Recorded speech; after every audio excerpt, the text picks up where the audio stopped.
এখানে আমি গরম মশলা আর তেজপাতা দিয়ে দিলাম। আমি সুমনা চলে এসেছি আমার রেসিপি ঝুলি থেকে একটা রেসিপি নিয়ে। আশা করি আপনারা সকলে ভালো আছেন, সুস্থ আছেন। আমার চ্যানেলে আপনাদের সবাইকে স্বাগত জানিয়ে আমি আজকে রেসিপি শুরু করছি। এখানে আমি বাসমতি চালে ভাত বানাচ্ছি।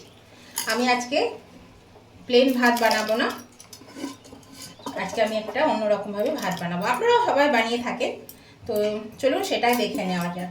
চালটা আমি ধুয়ে আধ ঘন্টা মতন রেখে দিয়েছিলাম। এবার আমি একদম ফুটিয়ে নিয়েছি জলটা ফুটিয়ে এবার আমি চালটা দিয়ে দিলাম। এবার আমি ভাতটা ফুটিয়ে নেব। এর মধ্যে দিয়ে দিচ্ছি বন্ধুরা আমি একটু সাদা তেল, আর দিয়ে দিচ্ছি এখানে একটা হাফ লেবু নিয়েছি, লেবুর রসটা দিলে মানে ভাতটা বেশ সাদা থাকবে, ভালো থাকবে। আর তেলটা দিলে চালটা একটার সঙ্গে একটা লাগবে না, ঝরঝরে হবে। সেই জন্য এই দুটো জিনিস দেওয়া।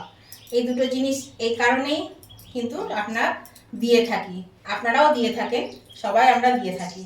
তো এবার আমি এটাকে একটু নেড়ে দেব, মিশিয়ে দিলাম ভালো করে। এবার ভাতটা ফুটে গেলে একটু মানে 80% ফুটলে আমি এটা নামিয়ে নেব। এখানে আমি একটা হাঁড়ি বসিয়ে দিচ্ছি বন্ধুরা। এর মধ্যে দিয়ে দিচ্ছি একটু সাদা তেল, আর দিয়ে দিচ্ছি 2 চামচ বাটারটা দিলে জিরা রাইসে কিন্তু খেতে বেশ স্বাদ হয়, সেই জন্য দিয়ে দিচ্ছি আমি বাটার। তো বাটারটা গলতে থাকুক। আর ভাতটা নামিয়ে আমি থালায় ঢেলে দিয়েছিলাম। তার কারণ হচ্ছে এই দেখুন, থালায় ঢেলে দিলে কিন্তু খুব সুন্দর ঝরঝরে হয়, আর ভাতটা একটু ঠান্ডা হলে একদম ঝরঝরে হয়ে যাবে। এই দেখুন খুব সুন্দর ভাতটা হয়েছে। দেখুন বাটারটা গলে গেছে। এর মধ্যে আমি 5টা চেরা কাঁচা লঙ্কা দিয়ে দিলাম। আর যেহেতু জিরা রাইস সেই জন্য কিন্তু জিরেটা একটু বেশি করে দিতে হবে। এখানে আমি জিরে দিয়ে দিলাম। জিরেটা দিয়ে একটু নাড়াচাড়া করে নেব।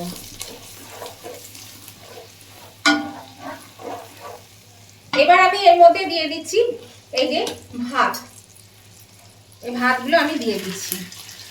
আমার আরও আছে, আগে এটা দিয়ে দিই। আমি সমস্ত ভাত ঢেলে দিয়েছি।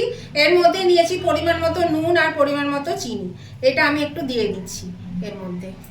দিয়ে এবার আমি এটা ভালো করে নেড়ে ছেড়ে দেব। এই নুন, চিনি, বাটার, তেল সমস্ত কিছু এর সঙ্গে ভালো করে মিশে যাবে। এরকম বন্ধুরা আমি এটা ভালো করে মিশিয়ে নিয়েছি। আর দেখুন আমি বাটার আর সাদা তেল যা দিয়েছি একদম কিন্তু তেলে হয়নি, একদম মানে ঝরঝরে ভাত হয়েছে। দেখুন কত সুন্দর হয়েছে। এই গরমে যত কম খাওয়া যায় ওইভাবে ততই মঙ্গল, শরীর ভালো থাকবে। তো বন্ধুরা আজকে এই জিরা রাইস আপনাদের ভালো লাগলে উভয় বন্ধুরা কিন্তু লাইক, শেয়ার, কমেন্ট করবেন। আর নতুন বন্ধুরা আমার চ্যানেলটা সাবস্ক্রাইব করে আমার পাশে থাকবেন। তো এবার আমি এটা 10 মিনিটের জন্য ঢাকা দিয়ে দেব। 10 মিনিটের জন্য আমি ঢাকা দিয়ে দিচ্ছি। দিয়ে 10 মিনিট পরে ফিরে আসছি। আঁচটা একদম লোতে দিয়ে দেব। এখন বন্ধুরা আমি 10 মিনিট পর ফিরে এসে ঢাকাটা খুলে দিলাম। এবার দেখুন এটা কিন্তু হয়ে গেছে, একদম হয়ে গেছে। দেখুন কতটা ঝরঝরে হয়েছে, দেখলেই বুঝতে পারছেন। এই দেখুন। আজকের ভিডিওটা আপনাদের ভালো লেগে থাকলে অবশ্যই লাইক, শেয়ার, কমেন্ট করতে ভুলবেন না। তো আজকের মতন আমি ভিডিওটা এখানেই শেষ করছি। আবার আমি নতুন ধরনের নতুন কোনো ভিডিও নিয়ে চলে আসব। ততদিন আপনারা ভালো থাকুন, সুস্থ থাকুন। Tata, bye bye.